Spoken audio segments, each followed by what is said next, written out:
encontrar en nosotros un cauce de misericordia. Por eso, si eso no se encuentra, se corre el riesgo de que el Evangelio sea incomprendido y se ahogue. ¿Qué me vienes a traer? Palabras. No.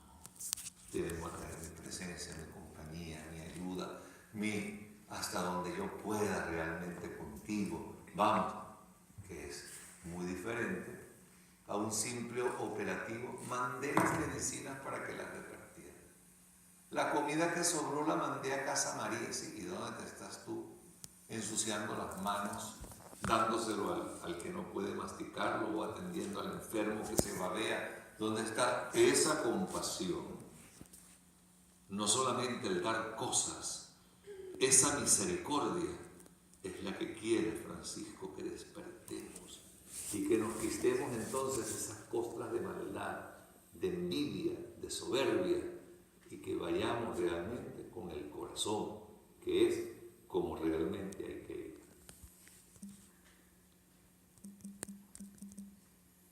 Esta, mis queridos hermanos, por si acaso queda alguna duda de alguien de pensar que la iglesia es una hipócrita, que ahora invita a misericordia cuando se ha descuidado, eso no. Esta ha sido siempre una prioridad de nuestra iglesia. La prueba es la multitud de santos que han desgastado su vida en el servicio de los más pobres. San Vicente de Paúl, la Madre Teresa de Calcuta, San Pedro Claver, primer defensor de los esclavos negros, cuando llegaban encadenados como animales en los barcos negreros a Cartagena de Indias, y él subía con una cesta llena para lavarlos, limpiarlos, quitarles la suciedad del viaje, tranquilizarlos. Un San Antonio de Padua, una Santa Laura Montoya, defensora de los indígenas, cuando eran los indígenas considerados como bestias, como animales, va esa mujer a enseñarles que son dignos hijos de Dios. San Camilo Lelis, que abrió el primer centro asistencial de lo que hoy sería un hospital para atender a los enfermos en el año de 1500. O San José de Calasanz, que fundó la primera escuela gratuita del mundo para los más pobres. La iglesia siempre ha tenido en el corazón, siempre, esa acción por los pobres. La prueba la tenemos justamente en esta cantidad de santos que han desgastado su vida en medio de aquellos por los que nadie daba nada. ¿Qué podían darle unos esclavos negros a Pedro Claver? ¿Qué podían devolverle unos indígenas a Santa Laura Montoya? ¿Qué podían unos enfermos llagados devolverle a San Camilo Lelis? ¿O qué podían unos niños, hijos del arroyo romano, pagarle a San José de Calasanz lo que hizo por ellos en educación y en formación? Entonces, ¿para qué oscurecer lo que está tan claro? Así pues, mis hermanos, más claro, no canto un gallo. Hay una dimensión ineludible entre fe y preocupación social. No se puede prescindir de ella.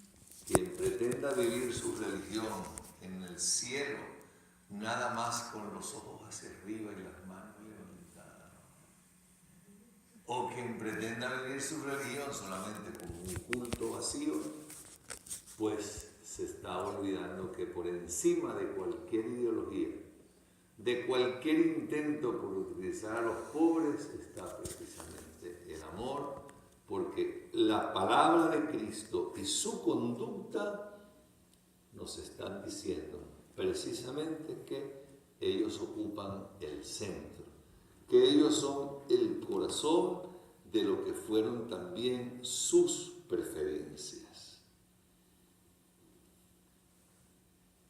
¿Cuál es la realidad social descrita por el Papa Francisco? Sería el segundo punto. Aquí es importante destacar que esta descripción de la realidad social que hace Francisco no es como un estudio de sociología para decir los males que hay en el mundo. La intención del Papa no es esa. Es de descubrir los males del mundo, cualquiera lo puede hacer, abriendo la página del periódico y viendo que hay una guerra aquí, que hay una situación de violencia acá, que hay acá una situación de asesinato, de crimen, de robo. Eso lo puede ver uno en cualquier noticiero. La intención del Papa no es hacer una descripción de cosas obvias, sino que Él quiere que recordemos esas situaciones para que sepamos dónde nos toca vivir y actuar. Es decir, para que no olvidemos que aunque tengamos una ineludible vinculación entre fe y lo social, la tarea no la vamos a hacer en un mundo pacífico, donde todo es color de rosa. No, nos va a tocar hacerlo en medio de un mundo con situaciones dramáticas y con situaciones verdaderamente de riesgo. Entonces, no es función del Papa ofrecer un análisis detallado de la realidad. Si dice el Papa, me fijaré en algunos aspectos, ¿ok?, es porque afectan la vida y la dignidad de la gente. No será por otra razón. Entonces, ¿cuál es la primera razón que nos apunta? La mayoría de los hombres y mujeres de nuestro tiempo viven precariamente el día a día con consecuencias funestas. Que la mayoría de los hombres y mujeres de nuestro mundo viven precariamente el día a día, eso no tienen por qué contárnoslo a nosotros, porque muchos de nosotros lo sabemos por experiencia propia. Tenemos justo lo de vivir hoy. No sabemos si esto va a llegar para final de mes o va a llegar para el final de la semana, pero tenemos justo el día a día. ¿Qué embuste está diciendo entonces ahí? ¿Para qué oscurecer lo que está tan claro? Esto lo sabemos hasta por experiencia personal. Algunas crisis, en vez de disminuir, van aumentando, por supuesto. El miedo y la desesperación se apoderan de muchas personas. Los suicidios han aumentado, sobre todo en las personas jóvenes. La alegría de vivir con frecuencia se apaga. Cantidad de gente derrotada, triste. Perdí mi casa, perdí mi trabajo, perdí esto, perdí aquello. ¿Por qué? Porque las situaciones, las crisis, en vez de disminuir, van aumentando. La falta de respeto y la violencia crecen. Si antes mataban a uno, ahora matan a 40 y la noticia pues aparece igualita. Estamos pasando de uno a que asesinaron a 40. Y si antes mataron a uno de un tiro, ahora fueron 40 los que le cortaron la cabeza, o sea, de una manera más inhumana. Entonces, ¿dónde está lo que van disminuyendo los problemas? ¿No? Los problemas van creciendo. La inequidad es cada vez más patente. Nos encontramos con los dos carritos en la vida. Salimos aquí afuera y vemos uno. Y vamos al otro y vemos el otro en la sobreabundancia. Mientras el otro anda viviendo de lo que recoge. No lo vemos todos los días. Entonces algunas crisis van aumentando. Hay que luchar para vivir y a menudo para vivir con poca dignidad. a menudo de la puerta para adentro, nadie sabe lo que en esa casa ha tenido que comerse, lo que en esa casa ha habido que hacer ese día para sobrevivir, y muchas veces con poca dignidad.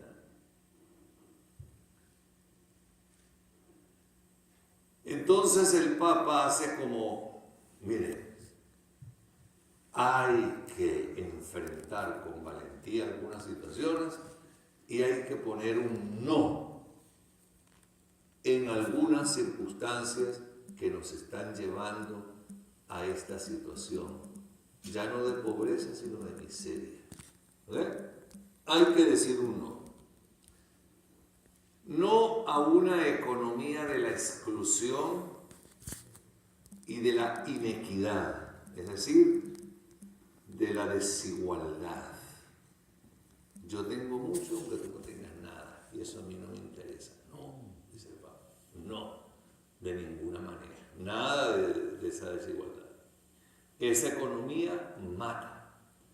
No puede ser que no sea noticia que se muere de frío un anciano en la calle y que sí sea noticia que 2 puntos en la bolsa de Nueva York bajaron las acciones. No puede ser que mientras un padre y una madre están preocupados dónde van a conseguir la atención de sus hijos, otro esté pensando, irá a llover hoy, irá a ser un día de bien. ¿Qué tamaños de preocupación? Los que tienen todo, ¿de qué se preocupan? Si irá a llover hoy o no va a llover. Y nosotros, tendré cómo llevar al muchacho al médico, me lo irán a atender, me irán a recibir el access, me irán... Entonces, oye, ese tipo, esa economía, como vemos, mata, dice el Papa. No se puede tolerar más que se tire comida cuando hay gente que pasa hambre. Eso es inequidad, eso es desigualdad. Hoy todo entra dentro del juego de la competitividad, la ley del más fuerte, el poderoso se sigue comiendo al más. Grandes masas de la población se ven excluidas y marginadas, sin trabajo, sin horizontes, sin salida. Te pago lo mínimo. Lo único que la ley me pide es que te pague esto. Tú verás si te conviene o no. Me importa un pito que te pueda cubrir la seguridad o que no te la cubra. Para mí, te estoy pagando nada más lo justo. Que no es lo justo, sino es dejar a una gente sin salida, sin horizontes. Se considera al ser humano como un bien de consumo que se puede usar y tirar. Ya no te necesito, te puedes ir de aquí. Así, ¿y ahora qué hago? ¿En qué trabajo? Ese es tu problema, no es el mío. Muy bien. Entonces, nos vamos volviendo, ¿verdad? Estas personas que aunque tengamos enfrente de nosotros la realidad, es preferible siempre mirar a otra parte, porque esas situaciones nos incomodan. No, además de esa economía de la desigualdad, dice el Papa, no a la idolatría del dinero, no in this God we trust, en ese sí, en el del dinero, ese es el Dios en el que confiamos. No. Nos advierte también no al dinero que gobierna en lugar de servir, no a la desigualdad que genera violencia y por supuesto no al individualismo que favorece un estilo de vida donde mientras yo esté bien, lo demás no me importa. Y la dimensión social de nuestra fe, entonces, donde quiera. Dos asuntos sociales que van a determinar el futuro. Si no hacemos una inclusión de los pobres, va a seguir viendo explosiones sociales. Si no trabajamos por la paz sustentada en la justicia social, no en quién tiene más armas, más misiles, más cañones, no, sino quién construye mejor una justicia social para que la sociedad precisamente pueda vivir en paz. ¿Okay? De esas dos cosas, dice Francisco, va a depender el futuro de la humanidad. ¿Quiénes son entonces los candidatos, los llamados a ser incluidos? ¿Quiénes son esos llamados a dejar de ser marginados y pasar a ser el centro de la iglesia? Yo les pido el favor que por un momentico cada uno de nosotros mire sus zapatos.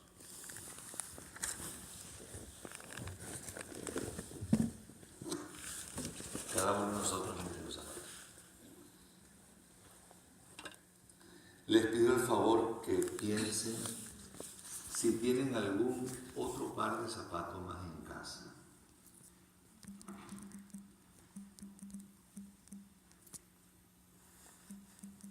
Y veamos a estos pobres.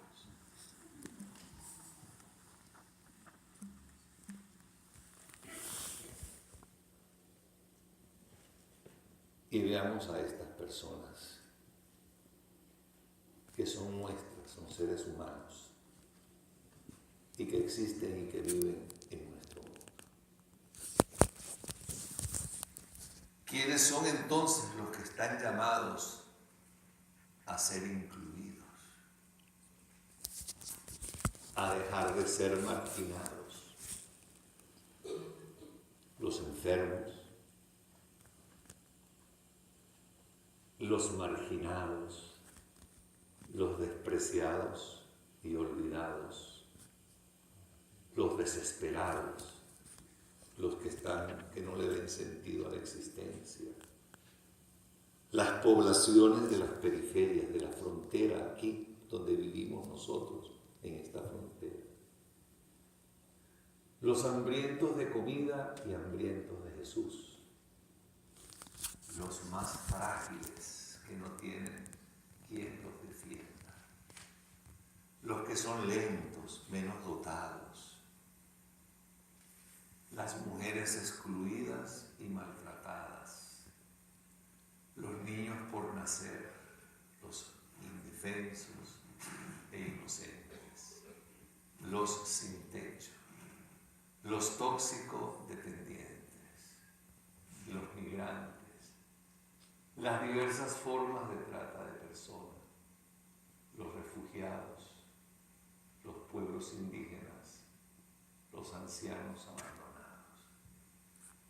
Donde miremos, vamos a encontrar con quién y a quién. Y les vuelvo a invitar a que nos preguntemos, ¿por qué oscurecer lo que está tan claro? ¿Qué es lo que no entendemos de la dimensión social de nuestra fe? ¿Qué es lo que no entendemos? No querer ver. Dice Francisco, aspiro no solo a asegurar a todos la comida, sino lo que conviene a una vida digna en salud, salario justo, educación, trabajo decente. Todo eso forma parte, dice Francisco, de las aspiraciones. No solamente la comida, no solamente mandar lo que quedó para que lo repartan en Casa María, no solamente mandar 50 sándwiches, que ya que vean,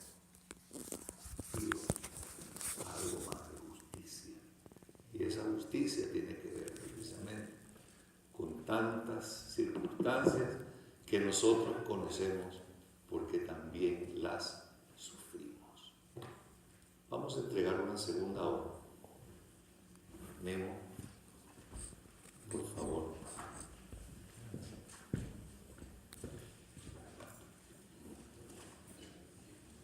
Dale.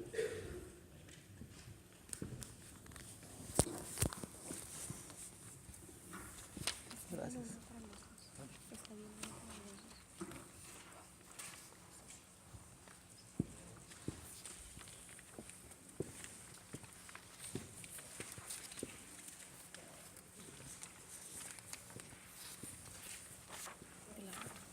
Entonces,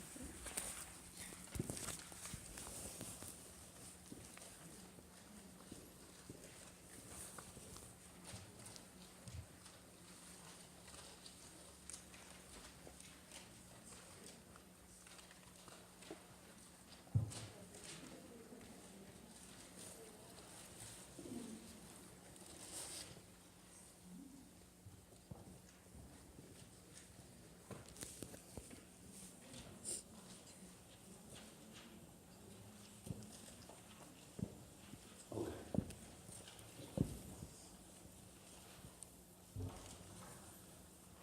Vamos primero, como conclusión, a hacer dos cosas.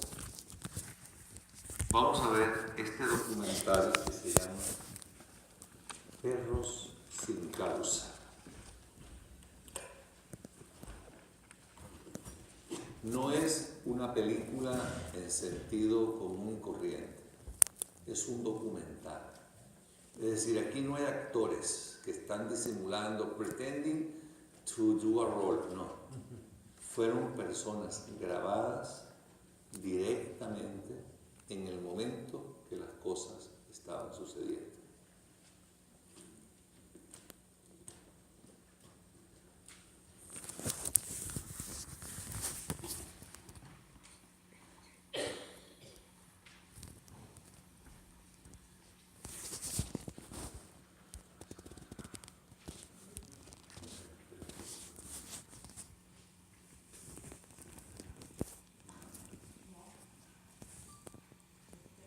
Dale el volumen, ¿no?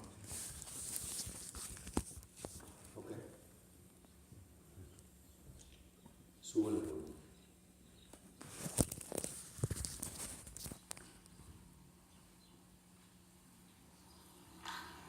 Ok.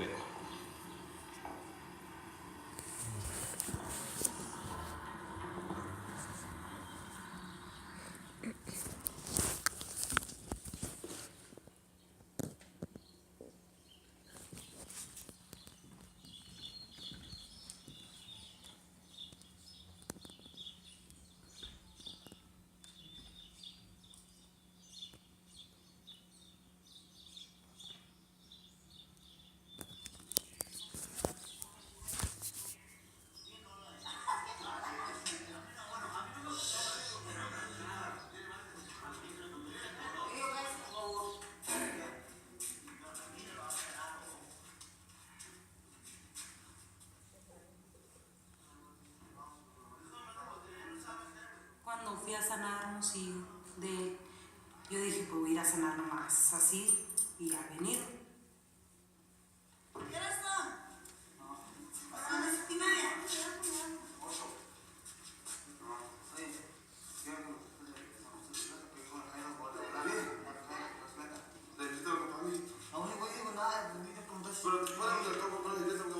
Y ya cuando me dijeron, no, pues mi niño nació enfermo, nació mal, le vamos a operarle la espaldita.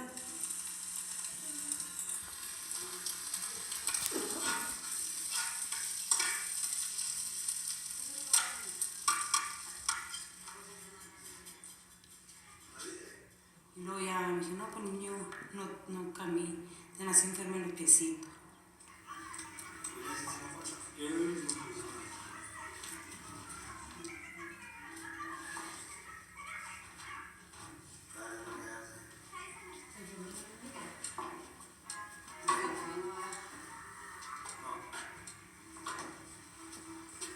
muchas cosas que uno hace.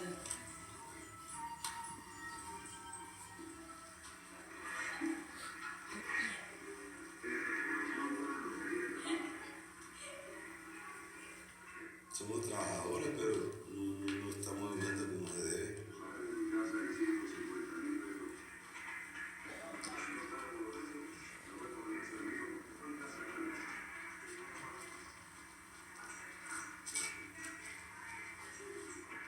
Los trabajos que hay no sirven.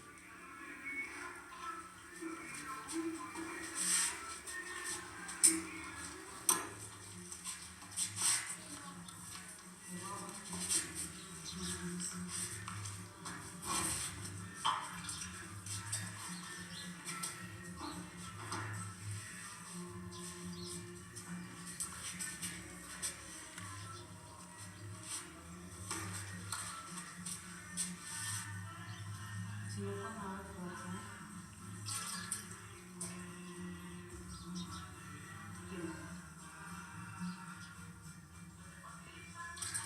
¿ya?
Sonia.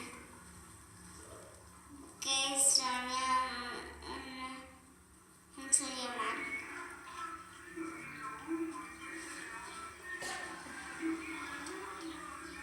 Me pone el corazón. Soy esa.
Vamos ahora a leer. Al final de la primera página que se les entregó, dice lectura espiritual.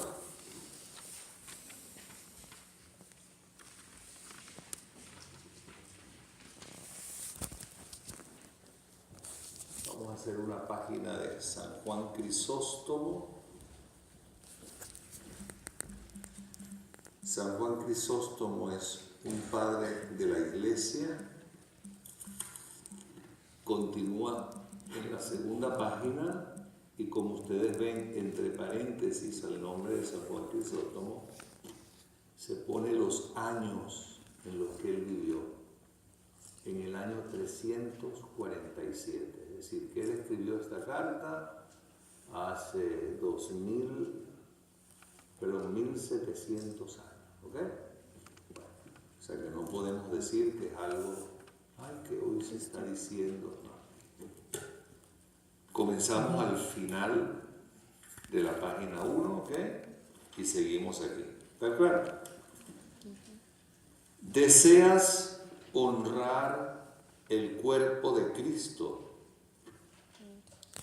No lo desprecies, pues, cuando lo contemples desnudo en los pobres, ni lo honres aquí en el templo con lienzos de seda, si al salir lo abandonas en su frío y desnudez.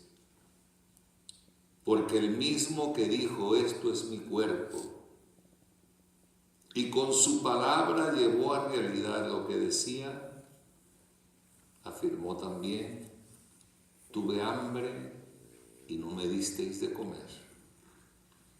Y más adelante, siempre que dejasteis de hacerlo a uno de estos pequeñuelos, a mí en persona lo dejasteis de hacer.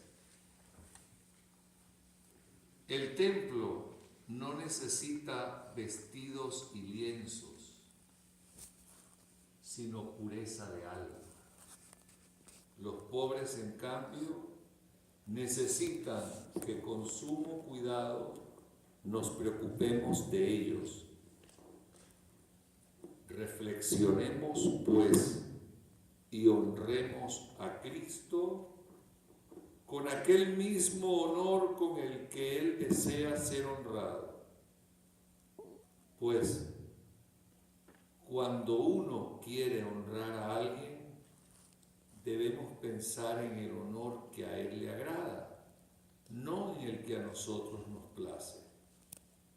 También Pedro pretendió honrar al Señor cuando no quería dejarse lavar los pies, pero lo que él quería impedir no era el honor que el Señor deseaba, sino todo lo contrario.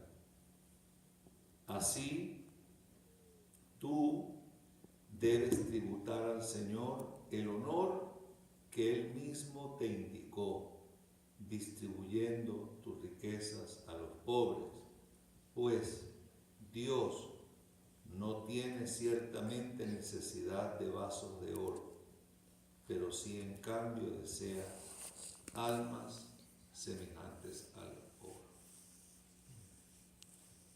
No digo esto con objeto de prohibir la entrega de dones preciosos para los templos, pero sí quiero afirmar que junto con estos dones y aún por encima de ellos, debe pensarse en la caridad para con los pobres.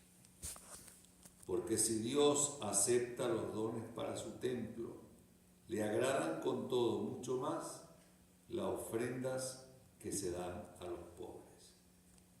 En efecto, de la ofrenda hecha al templo solo saca provecho quien la hizo. En cambio, de la limosna saca provecho tanto quien la hace como quien la recibe. El don dado para el templo puede ser motivo de vanagloria. La limosna, en cambio, solo es signo de amor y de caridad. ¿De qué serviría adornar la mesa de Cristo con vasos de oro si el mismo Cristo muere de hambre? Da primero de comer al hambriento y luego con lo que te sobre adornarás la mesa de Cristo. ¿Quieres hacer ofrenda de vasos de oro y no eres capaz de dar ni un vaso de agua? ¿Y de qué serviría recubrir el altar con lienzos bordados de oro cuando niegas al mismo Señor el vestido necesario para cubrir su desnudez? ¿Qué ganas con ello? Dime si no. Si ves a un hambriento falto del alimento indispensable y sin preocuparte de su hambre, lo llevas a contemplar una mesa adornada con vajilla de oro, te dará las gracias de ello. No se indignará más bien contigo. O si viéndolo vestido de andrajos y muerto de frío, sin acordarte de su desnudez, levantas en su honor monumentos de oro, afirmando que con esto pretendes honrarlo. ¿No pensará él que quieres burlarte de su indigencia con la más sarcástica de tus ironías?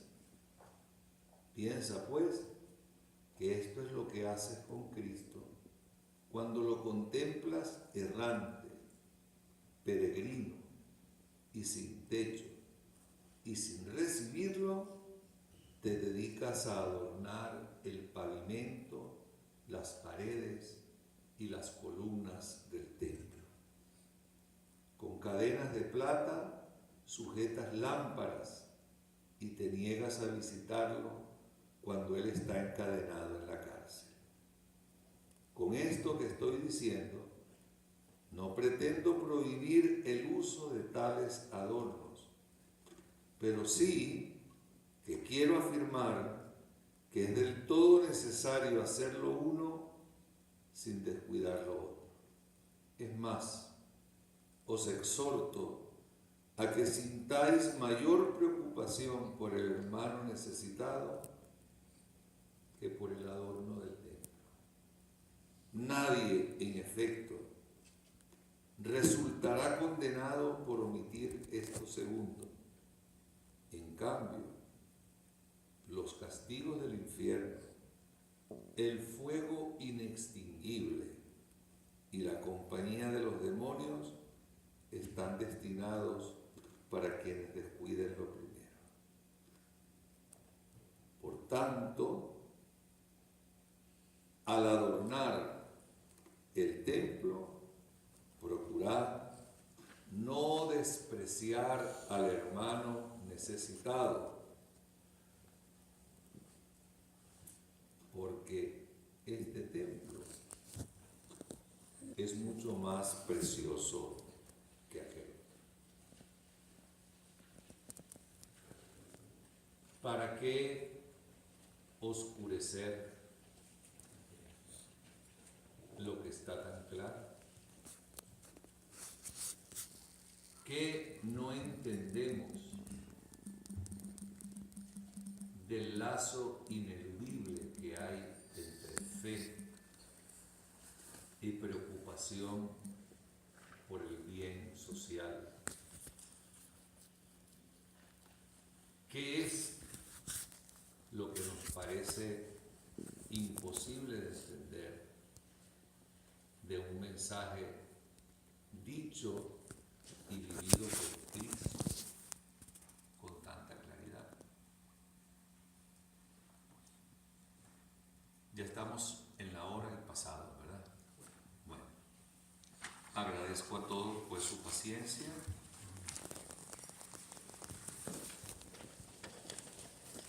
De esta manera, gracias. Que todos podamos seguir sacando provecho de los beneficios de lo que este Congreso significa para nuestra Iglesia, para nuestra diócesis de Puzón. En nombre del Padre,